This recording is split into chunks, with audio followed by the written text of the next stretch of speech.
ओम सहना भवतु सहनौ भुनक्तु सह वीर्यं कर्वावहै तेजस्विनावधीतमस्तु मा विद्विषावहै।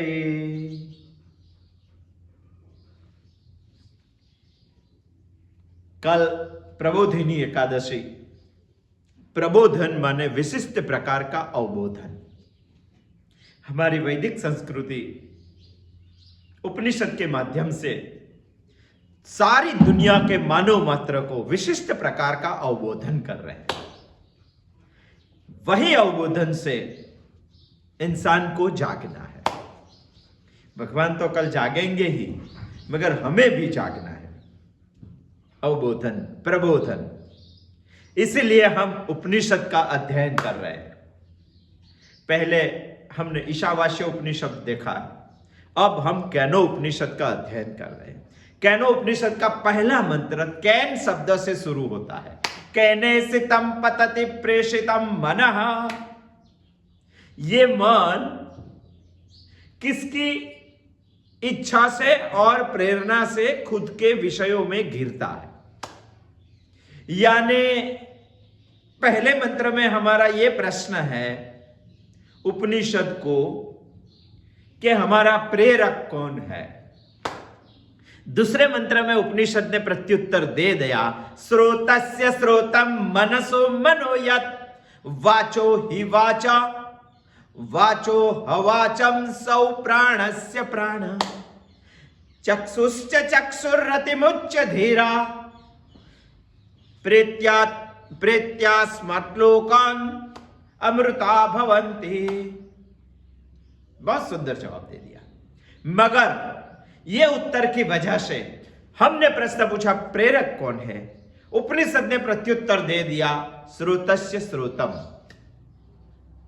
मगर हमारे मन में एक पूर्व पक्ष खड़ा होता है। वो पूर्व पक्ष हमें शंका करता है कि उत्तर सही नहीं है, सीधा नहीं है, यह अनुत्तर जैसा अनुरूप उत्तर लगता है। उपनिषद सीधा उत्तर क्यों नहीं दे सकती है?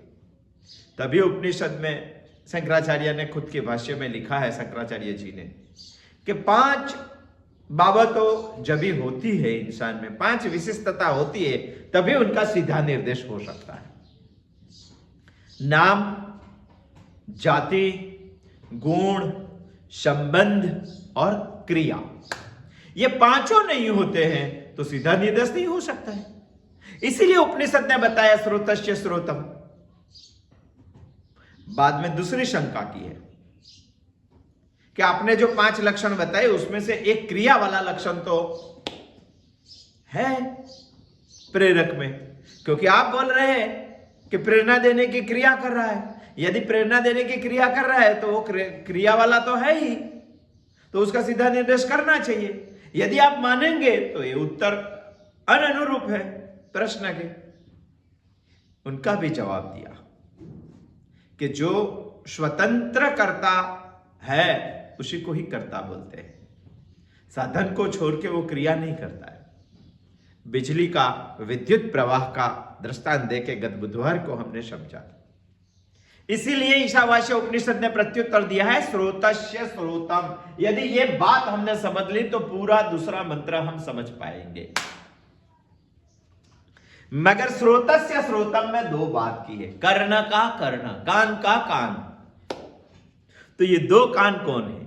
एक कान है, एक कर्ण है व्यवहारू कान, जिसको हम कर्ण बोलते हैं, और दूसरा कर्ण है जिसको हमें समझना पड़ेगा, जो व्यवहारू नहीं है, व्यवहार में हमें दिखाई नहीं देता है। इसके लिए हमें श्रोतस्य श्रोत्रम की उत्पत्ति के बारे में सोचा था। ये उत्पत्ति के बारे में हमने इतना सोचा था कि ईश्वर है, ब्रह्म जिसको हम बोलते हैं,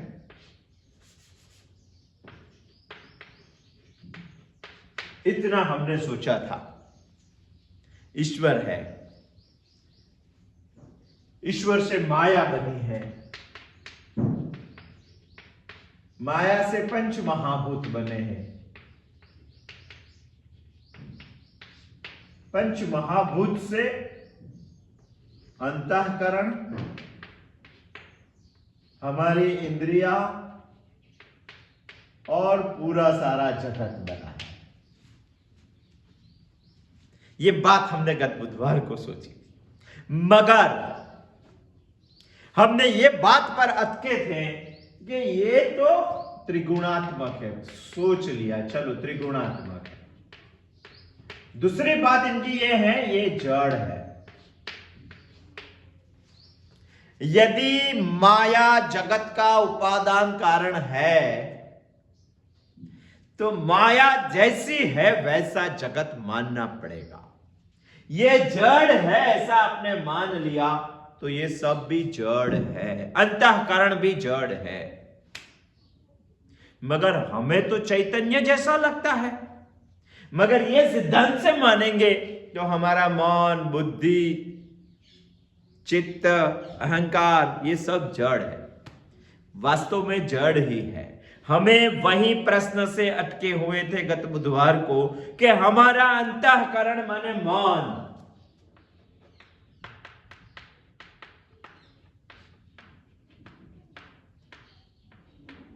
जड़ है कि चेतन है।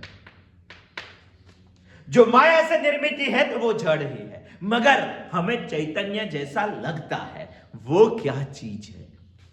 उसका एक प्रत्युत्तर दिया था कि जड़ तो है, चेतन लगता है, इसका कारण है चिदाभास। ये चिदाभास क्या है? इसके बारे में हम रुके थे, समझना पड़ेगा चिदाभास को। एक एग्जाम्पल से समझते हैं चिदाभास को। एक इंसान सुबह में कहीं जा रहा था, खुद के ऑफिस पे जा रहा था, तभी धूप निकली हुई नहीं थी। 4-5 घंटे तक ऑफिस में रुका। रुकने के बाद वो घर पे वापस आने लगा, तभी बहुत धूप थी। 12 बजे सूर्य बहुत तप्त रहा था। तभी रास्ते में एक शीशे का टुकड़ा उन्होंने देखा, कांच का टुकड़ा, मगर वो सूर्य जैसा चमक रहा था। एक चित्र से देखते हैं हम। जैसे यहां सूर्य है, दोपहर के 12 बजे सूर्य चमक रहा था। रास्ते में एक शीशे का टुकड़ा गिरा हुआ था।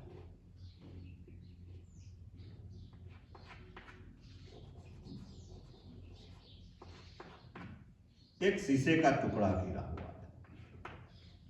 सूर्य का एक किरण शीशे के टुकड़े पे पड़ता था। वो इंसान जब भी वापस आया तभी 12 बज गए थे। सूर्य पूर्ण ताप से तप्त रहे थे और सूर्य का किरण, सूर्य का प्रकाश शीशे के ऊपर गिरा।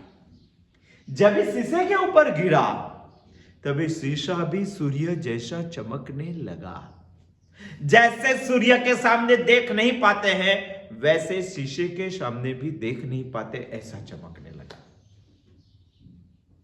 सूर्य जैसा ही लगता था, मगर सही माने में वो सूर्य है क्या? सूर्य जैसा लगता है मगर वो सूर्य नहीं है। सूर्य का प्रतिबिंब उसके ऊपर पड़ता है और सूर्य जैसा दिखाई देता है। हमारा अंतःकरण चैतन्य जैसा लगता है मगर चैतन्य वाला नहीं है वो। तो ये क्या हुआ? पूरी प्रक्रिया हमें समझनी पड़ेगी। सूर्य के प्रतिबिंब इसके ऊपर पड़ते हैं, बाद में वो चमकता है।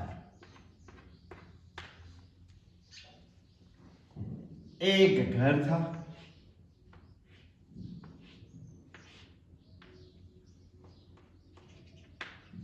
घर में 5 बाल्टियां रखी थी।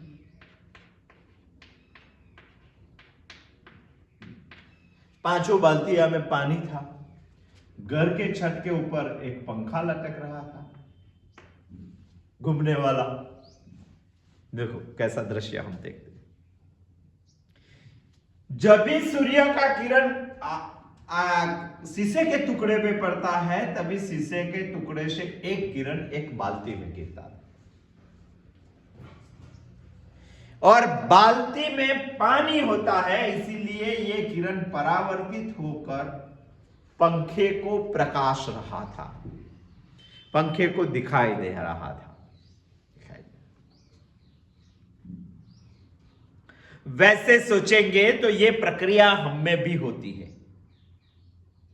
हम में भी ऐसी होती है। इसको सोचेंगे तो ये है परमात्मा, ये सोचेंगे हमारा अंतःकरण,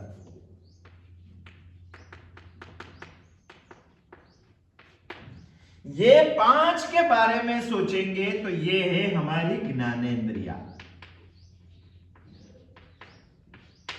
और इसके बारे में सोचेंगे तो ये है दुनिया का विषय, शब्द, स्पर्श, रूप, रस, गंध।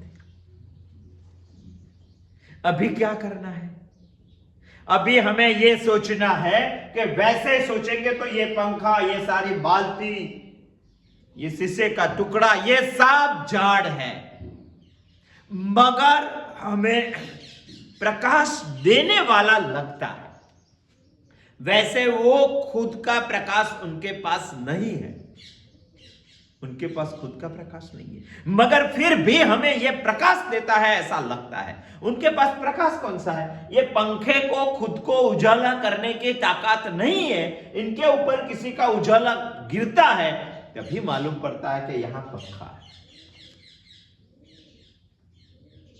पंखा ऐसा समझ रहा है दुनिया के सारे विषय, सारी दुनिया ही शब्द, स्पर्श, रूप, रस में, गंध में बनी हुई है, मगर किसी भी विषय में खुद को प्रकाशित करने की ताकत नहीं है। उनको प्रकाशित होने के लिए इंद्रिय का प्रकाश चाहिए। पंखा ऐसा समझ रहा है कि इंद्रिय ही सूर्य है, विषय ऐसा समझ रहा है कि इंद्रिया ही ईश्वर है। चलो, यदि शीशा नहीं होता तो किसी भी इंद्रिय में ताकत है, किसी भी बाल्टी में ताकत है प्रकाश पंखे तक ले जाने की? किसी भी दुनिया की बाल्टी में ताकत नहीं है, उसको किसी का परावर्तित हुआ प्रकाश चाहिए।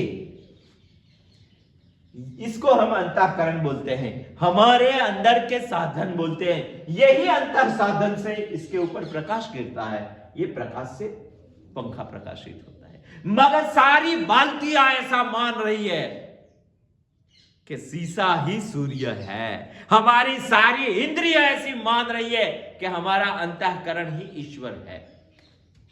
सही माने में वैसा नहीं है, वैसा नहीं है। क्या शीशा खुद सूर्य है? यदि शीशे को सूर्य नहीं मानते तो अंतःकरण को चेतनवंत नहीं मान सकते। मगर प्रकाश चौकस है, उसमें प्रकाश है सूर्य का। ये सब सारी प्रक्रिया हमें समझ, तभी हम केनो उपनिषद का स्रोतस्य स्रोतम समझ पाएंगे।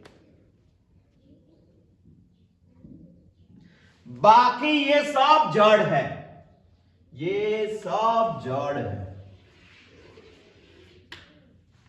वैसे मानेंगे तो मेरा मन, बुद्धि, चित्त, अहंकार, ज्ञानेंद्रिय, कर्मेंद्रिय, पंच प्राण, ये सब के साथ पूरी दुनिया जड़ है, पूरी दुनिया त्रिगुणात्मक है, क्योंकि इसका उपादान कारण है माया, और माया जड़ है और माया त्रिगुणात्मक है। सारी दुनिया त्रिगुणात्मक है। ये सारे सूर्य के प्रकाश से प्रकाशित है, वैसे सारी दुनिया परमात्मा के प्रकाश से प्रकाशित है। नहीं तो दुनिया में ताकत नहीं है खुद को प्रकाश देने की। अंतःकरण पांच में से किसी भी बाल्टी ऊपर प्रकाश डाल सकता है। गत बुधवार को हमने सोचा था कि हमारी जो सारी इंद्रिया है, हर एक इंद्रिया एक पंच महाभूत के सत्व गुण से बनी हुई है। जैसा कि हमारी ज्ञानेंद्रिय पृथ्वी महाभूत के सत्व गुण से बनी हुई है, जैसे कि हमारी श्रवणेंद्रिय आकाश, पंच महाभूत में से आकाश के सत्व गुण से हमारी श्रवण इंद्रिय बनी है। जैसे कि हमारी रसेंद्रिय जिह्वा, जल महाभूत के सत्व गुण से रसेंद्रिय, एक महाभूत का सत्व गुण से एक इंद्रिय हमारी बनी हुई है। जैसे कि हमारी चक्षु इंद्रिय तेज महाभूत से चक्षु इंद्रिय बनी हुई है। तेज महाभूत के सत्व गुण से चक्षु इंद्रिय, सत्व गुण का स्वभाव ही जानने का स्वभाव है, इसीलिए तो हमारी सारी ज्ञानेंद्रियां जानती है, जानने का काम, प्रकाशित करने का काम करती है। और पंच महाभूत के, पांचों महाभूत के सत्व गुण, सबका सत्व गुण मिला के अंतःकरण बना है। गत बुधवार को हमने सोचा है यदि ये अंतःकरण पांचों के सत्व गुण को मिलाकर बना है तो ये अंतःकरण पांच में से किसी भी इंद्रिय को साथ संबंध कर सकता है, किसी भी इंद्रिय के साथ जुड़ सकता है। वो पांच में से कोई, क्योंकि वो सत्व गुण है, ये पंच महाभूत का सम्मिलित सत्व गुण है, ये पंच महाभूत का सिंगल महाभूत है, किसी भी इंद्रिय को जोड़ सकते। यदि ये अंतःकरण पर चिदाभास यानी सूर्य का प्रतिबिंब नहीं पड़ता तो अंतःकरण में ताकत नहीं है इंद्रिय के साथ जुड़ने की। यदि सूर्य का प्रकाश शीशे पे नहीं गिरता, सुबह में नहीं गिरा था, नहीं गिरता, तो शीशे के टुकड़े में ताकत नहीं है किसी भी बाल्टी को पकड़ सकने की, प्रकाशित करने की। शीशे को, कोई भी बाल्टी को प्रकाशित करना है तो सूर्य का प्रकाश उनको चाहिए ही, इसके बगैर वो काम नहीं कर सकता। वैसे हमारे अंतःकरण, मन, बुद्धि, चित्त, अहंकार, जो हमारे अंदर के साधन हैं, वो सबको, इंद्रिय को प्रकाशित करने के लिए परमात्मा के चैतन्य के प्रतिबिंब की जरूरत पड़ती ही है। वही प्रतिबिंब को हम बोलते हैं चिदाभास। जैसे हम गत बुधवार को रुके थे कि यहां तो दो चैतन्य की बात हुई है, एक है नित्य, दूसरा है आने जाने वाला। वो क्या है? वो है नित्य और वो है आने जाने वाला।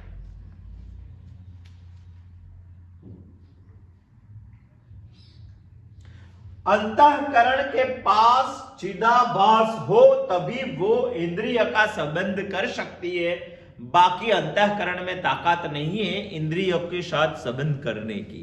जैसे सूर्य का प्रकाश शीशे पे गिरता है तभी शीशा पांच में से कोई एक बाल्टी को प्रकाशित कर सकता है, बाकी शीशे में भी ताकत नहीं है। जब भी सूर्य का प्रकाश शीशे पे गिरता है, जब भी परमात्मा का चिदाभास अंतःकरण में गिरता है, तभी अंतःकरण किसी भी इंद्रिय को प्रकाशित कर कर विषय तक पहुंचता है। बहुत सूक्ष्म प्रक्रिया है और बहुत फास्ट प्रक्रिया है, ये सब को हमें बहुत ध्यान से समझना पड़ेगा। जब भी परमात्मा का चिदाभास अंतःकरण में गिरता है तभी अंतःकरण किसी न किसी एक इंद्रिय को प्रकाशित कर कर विषय तक पहुंचता है। जब भी ये प्रक्रिया होती है तभी अंतःकरण विषय का आकार लेता है और चिदाभास उसे प्रकाशित करता है। अंतःकरण का विषय को आकार लेना और चिदाभास को प्रकाशित करना, यह प्रक्रिया को शास्त्र में बोलते हैं वृत्ति व्याप्ति। समझना पड़ेगा, यह शब्द भी हमें, टर्मिनोलॉजी भी शास्त्र की समझनी पड़ेगी, उपनिषद की। जब ये परमात्मा का चिदाभास अंतःकरण को प्रकाशित करता है, अंतःकरण किसी भी एक इंद्रिय पे पहुंचता है, तभी इंद्रिय किसी विषय को प्रकाशित करती है, तब अंतःकरण विषय के आकार का बनता है, उसको बोलते हैं वृत्ति। मगर यह चिदाभास वाला प्रकाश विषय को प्रकाशित करता है, प्रकाशित करता है और अंतःकरण विषय के आकार का बन जाता है। इसी को बोलते हैं वृत्ति व्याप्ति। विज्ञान कुछ अलग बता रहा है, हमारे शास्त्र कुछ अलग बता रहे हैं। विज्ञान क्या बता रहा है? प्रत्यक्षीकरण का सिद्धांत है शास्त्रों में, और विज्ञान प्रत्यक्षीकरण का कुछ इसी तरह बता रहे हैं। वो क्या बता रहा है? जैसे कि हमने एक चीज ली, ये पुष्प लिया, हमने ये पुष्प लिया। विज्ञान बता रहा है कि प्रकाश से पुष्प प्रकाशित होता है। जब भी पुष्प प्रकाश से प्रकाशित होता है तो इनकी एक आकृति निर्माण होती है। वो आकृति हमारे चक्षु में आती है। विज्ञान बता रहा है कि हम पुष्प को नहीं देखते, पुष्प पर जब भी प्रकाश पड़ता है तभी पुष्प के आकार के हम समझ रहे हैं स्रोतस्य स्रोतम, और स्रोतस्य स्रोतम इतनी गहराई से इसीलिए समझना है क्योंकि हमें पूरा ज्ञानोपनिषद इनके आधार पे समझना है। प्रत्यक्षीकरण में शास्त्र क्या बता रहे हैं वो हमने सोचा, प्रत्यक्षीकरण में विज्ञान क्या बता रहा है वो समझे। शास्त्र क्या बता रहा है? अरे शास्त्र बता रहा है ये पुष्प है, हमारा एक विषय है, ये पुष्प है, तो चैतन्य परमात्मा का प्रकाश प्रतिबिंब हमारे अंतःकरण में गिरता है। हमारे अंतःकरण में जो प्रकाश चिदाभास आता है वही चिदाभास हमारी चक्षु इंद्रिय पे दूसरे नंबर की बाल्टी पे गिरता है। तभी वो बाल्टी में हुआ पानी में से प्रकाश परावर्तित होके पुष्प के ऊपर गिरता है, और पुष्प के ऊपर गिरता है तभी ये प्रक्रिया से हमारा अंतःकरण पुष्प के आकार का हो जाता है। हमारा अंतःकरण पुष्प के आकार का हो जाता है और चिदाभास उसके ऊपर पड़ता है। तभी अंतःकरण ऐसा बनने के बाद पुष्प हमें समझने लगता है। दो बात होती है, अंतःकरण पहुंचता है, चिदाभास भी पहुंचता है। दोनों बात से वो प्रकाशित आकृति हमारे अंतःकरण धारण करता है। इसी को बोलते हैं वृत्ति व्याप्ति। विज्ञान क्या बता रहा है? विज्ञान बता रहा है इसके ऊपर प्रकाश पड़ रहा है, इसकी एक आकृति निर्माण हो रही है, इसकी आकृति हमारी चक्षु में पड़ रही है। हमारी चक्षु में जो आकृति पड़ रही है वो पुष्प नहीं है, पुष्प का प्रतिबिंब है। और विज्ञान बता रहा है कि वही प्रतिबिंब को हम वृत्ति मानते हैं। दोनों की उल्टी प्रक्रिया देखो। हमारा शास्त्र बता रहा है चैतन्य से विषय तक की यात्रा, विज्ञान बता रहा है विषय से अंतःकरण तक की यात्रा। उल्टा, चैतन्य से विषय तक, विषय से अंतःकरण तक, वही यात्रा विज्ञान की है। मगर विज्ञान हमारी तीन स्थिति में से एक ही स्थिति को समझता है, वो है जागृति। हमारी तो तीन अवस्था है, जागृति है, स्वप्न है और सुषुप्ति है। और तीनों अवस्था में शास्त्र का सिद्धांत मान्य है। विज्ञान का सिद्धांत सुषुप्ति और स्वप्न में मान्य नहीं है, इसीलिए हमें शास्त्र ही मानना पड़ेगा। प्रत्यक्षीकरण हमें स्रोतस्य स्रोतम समझना है, इसीलिए समझ रहे हैं। हमारा शास्त्र बता रहा है हमारा अंतःकरण विषयाकार वृत्ति का होता है और चिदाभास उनको प्रकाशित करता है। जैसे अंतःकरण श्रवण इंद्रिय के साथ जाता है, जैसे हमारी इंद्रिय का नाम दे दिया, इसका नाम दिया है श्रवण इंद्रिय, इसका नाम दिया है चक्षु इंद्रिय, इसका नाम दे दिया है रसेंद्रिय,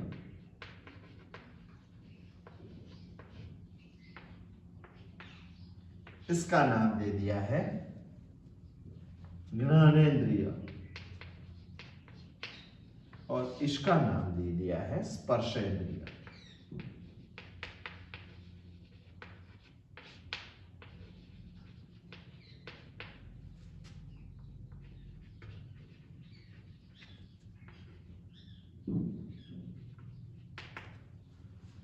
देखो, ये 5 बाल्टी का हमने नाम दे दिया।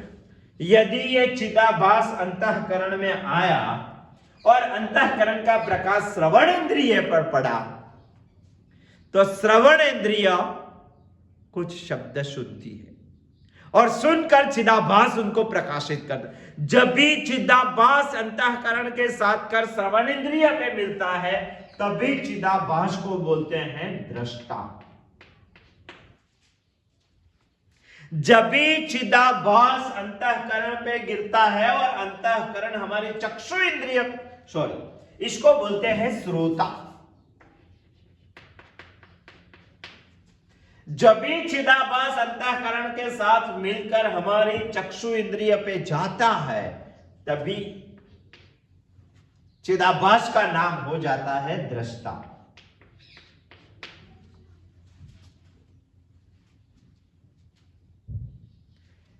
जब भी चिदाभास अंतःकरण को मिलकर हमारी रसेंद्रिय को स्पर्श करती है, तभी हम चिदाभास का नाम दे देते हैं रसज्ञाता। जब भी चिदाभास अंतःकरण को मिलकर हमारी ज्ञानेंद्रिय को उठाकर विषय को प्रकाशित करता है और वही विषय का प्रकाश हमारे अंतःकरण में आकृति लेता है, तभी वो चिदाभास का नाम देता है घड़ाता। कैसा चिदाभास का नाम दे देते हैं हमारी अंतःकरण की आकार को। जब भी चिदाभास अंतःकरण को मिलकर हमारी स्पर्शेंद्रिय त्वचा को उठाकर किसी विषय को प्रकाशित करते हैं, तभी बोलते हैं स्पर्शता।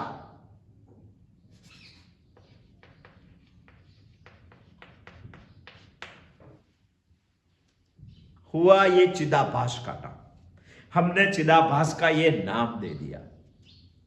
मगर एक बात सही है, जब भी चिदाभास का संबंध नहीं होता है, तभी वृत्ति व्याप्ति नहीं होती है, और वृत्ति व्याप्ति होकर ज्ञान नहीं होता है। हम पहुंचे हैं यहां से ये सबको मिला के ज्ञान तक। ज्ञान कैसे होता है? जब एक चिदाभास आता है, इंद्रिय प्रकाश, अंतःकरण प्रकाशित होता है, इंद्रिय प्रकाशित होती है, विषय को टच करते, तभी विषय आकार का अंतःकरण बन जाता है। चिदाभास उसे प्रकाशित करते हैं, तभी चिदाभास का हमने ये नाम दे दिया, तभी ज्ञान होता है। अंतःकरण विषयाकार होता है, तभी वृत्ति व्याप्ति होती है, तभी चिदाभास को हम नाम दे देते हैं, तभी हमें ज्ञान होता है। मगर ऐसा भी हो सकता है सामने विषय न हो, फिर भी वृत्ति व्याप्ति होती, फिर भी ज्ञान होता है। देखो, रात को हम सो गए, 3 दिन पहले हमने कुछ अच्छी सी गर्मियों के सीजन में आइसक्रीम खा ली थी, तभी आइसक्रीम नहीं होती है 3 दिन के बाद, मगर हमारे मन में से आइसक्रीम निर्माण होती है। विषय सामने नहीं होता है, फिर भी अंतःकरण चिदाभास का साथ लेकर विषय आकार वृत्ति कर देता है, और चिदाभास उसे प्रकाशित भी करता है। इसी को ही बोलते हैं ज्ञान। ज्ञान में त्रिपुटी है, और तीनों त्रिपुटी को हम जा रहे हैं श्रोतस्य श्रोतम, और श्रोतस्य श्रोतम जाने के लिए ये बात हमें समझनी पड़ेगी। ज्ञेय है, ज्ञाता है, ज्ञाता है और ज्ञान है।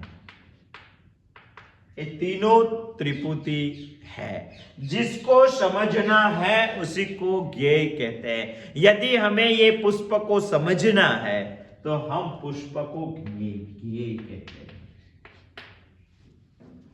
ज्ञाता किसको बोलते हैं? जो समझने वाला है उसको हम ज्ञाता बोलते हैं। कौन है समझने वाला? चिदाभास।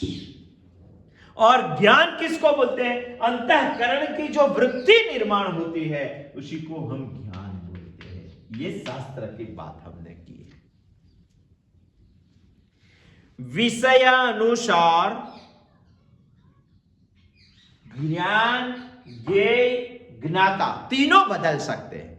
कैसा विषय है सामने, उसी के आधारों पर तीनों बदल सकते हैं, तीनों बदल सकते हैं। चिदाभास को तो हम श्रोता बोलते हैं, दृष्टा बोलते हैं, रसज्ञाता बोलते हैं, ग्रहता बोलते हैं, स्पर्शता बोलते हैं। वही वृत्ति हमारी हो जाती है। जब चिदाभास विषय को प्रकाशता है तो हमें चैतन्य की भ्रांति होती है। जैसे पंखे में ताकत नहीं है खुद को प्रकाशने की, कैसे प्रकाशता है, वो बाल्टी से प्रकाश लेता है। मगर बाल्टी में ताकत है क्या, किसी का सहारा लिए बगैर पंखे को प्रकाशने की? बाल्टी में भी ताकत नहीं है, वो अंतःकरण से, वो शीशे से प्रकाश लेती है। मगर शीशे में ताकत है क्या किसी बाल्टी को प्रकाशने की? नहीं है, क्योंकि वो सूर्य से प्रकाश ले रहा है। वैसे गिनेंगे तो दुनिया के कोई भी विषय में ताकत नहीं है खुद को प्रकाशने की। उनको प्रकाशित होना है तो इंद्रिय का सहारा लेना ही पड़ेगा। मगर हमारी पांचों ज्ञानेंद्रियों को दुनिया का कोई भी विकास, कोई भी विषय को प्रकाशित करने की समर्थता नहीं है। हमारी पांचों इंद्रियों को किसी भी विषय पे जाना है तो उसको अंतःकरण का सहारा लेना ही पड़ेगा। मगर अंतःकरण भी इतना समर्थ नहीं है जो सारी दुनिया को प्रकाशित कर सके। उनको परमात्मा का सहारा लेना ही पड़ेगा। यानी दुनिया का कोई भी विकास, कोई भी विषय प्रकाशित हो तो आपको मानना ही पड़ेगा कि मैं आंख से देखा नहीं हूं। हमारी आंख के पीछे अंतःकरण है, अंतःकरण के पीछे परमात्मा है। हम बोलते हैं कि मैंने खुद की आंख से देखा है। अरे खुद की आंख से क्या देखा है? आंख होते हुए भी नहीं देख सकती है कई बार तो। मगर आंख के पीछे ये सूर्य का प्रकाश है, परमात्मा का चैतन्य का चिदाभास है। हमें मानना ही पड़ेगा। यहां हम दो चैतन्य के बारे में सोच रहे हैं, एक है नित्य, दूसरा है आने जाने वाला। ये दो का भेद हमें समझना पड़ेगा। यदि इनको आप स्रोतस्य समझ रहे हैं तो ये स्रोतम है, स्रोतस्य स्रोतम। मगर यहां द्विविधा ये खड़ी हो जाती है कि यहां तो आप बता रहे हैं कि यहां भी एक चैतन्य है, वहां भी एक चैतन्य। दो चैतन्य की बात की, एक नित्य है, ये नित्य है, ये दूसरा आने जाने वाले। दोनों का भेद हमें समझना पड़ेगा। जैसे सूर्य है और शीशा है, हम दोनों को समान समझ रहे हैं मगर दो समान नहीं है, दोनों अलग है। इनके बारे में ज्यादा प्रकाशित होना है हमें, और प्रकाशित होना है इसीलिए आने वाले बुधवार को आएंगे, हम फिर से देखेंगे कि दो चैतन्य की बात आपने की है। चैतन्य और चिदाभास वो क्या चीज है? थोड़ा सूक्ष्म विषय चल रहा है, समझने में मुझे भी मुश्किल आ रही है, आपको भी आएगी, मगर सीक्वेंस से समझेंगे तो इतना कुछ मुश्किल भी नहीं है, बहुत आसान है। जैसे ये चिदाभास है, जैसे सूर्याभास है, पंखे को लग गया कि सूर्याभास, विषय को लग गया चिदाभास, वैसे उपनिषद में हमें लग गया है मुश्किल आभास, मगर मुश्किल नहीं है। पूरी बात इसी क्रम से हम समझ रहे हैं। कैनो उपनिषद कैन प्रश्न से शुरू होता है। कैने शीतम पतति प्रेषितम मनः, किसकी प्रेरणा से चलता है? तो प्रेरक का सीधे निर्देश क्यों नहीं किया उपनिषद ने? क्योंकि 5 लक्षण जिसके निर्देश करना है उसमें नहीं है, इसलिए सीधा निर्देश नहीं किया। तो बात हमें समझनी है स्रोतस्य स्रोतम। स्रोतस्य स्रोतम समझना है तो उसकी उत्पत्ति समझनी पड़ेगी। उत्पत्ति हम समझे ईश्वर से माया, माया से पंचमहाभूत, पंचमहाभूत से इंद्रिय, इंद्रिय से पंचमहाभूत से इंद्रिय, पंचमहाभूत से अंतःकरण, पंचमहाभूत से प्राण, ये सारा जगत पंचमहाभूत से बना हुआ है। ये तो हम समझ गए, मगर इसमें माया तो जड़ है, तो सारा जगत हमें चेतनवंता क्यों लगता है? ये प्रश्न के बारे में समझने के लिए आज हम सूर्य से लेकर पंखे तक की यात्रा की है।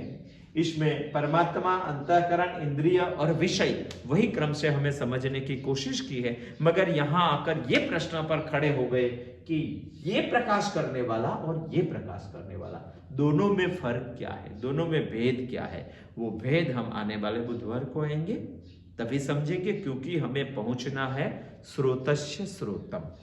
अस्तु, जय श्री कृष्ण।